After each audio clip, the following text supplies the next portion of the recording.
Welcome to the Slop Temple. We pray this video helps. In this video, I will explain how to charge your BMW i3.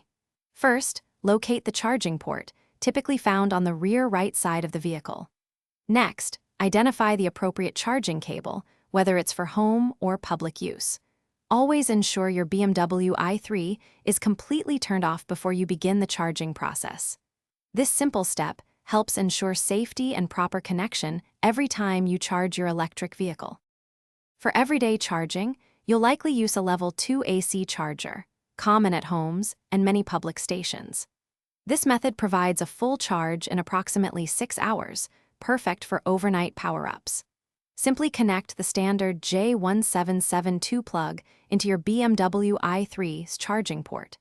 It's a reliable and convenient way to keep your electric vehicle ready for your daily commutes and adventures.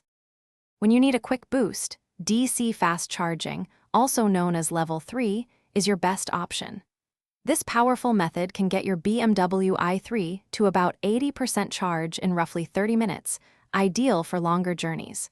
You'll use the Combined Charging System, or CCS, connector for these high-speed stations. It's a fantastic way to quickly extend your range on the go. To maximize your BMW i3's battery life, aim to keep its charge between 20 and 80% whenever possible. Always ensure the charging cable is securely connected to prevent any interruptions or damage. You can easily monitor your charging progress and status directly through your vehicle's display or using the convenient mobile application. These practices help maintain optimal battery health for years to come. Thanks for watching. Consider subscribing if we helped you.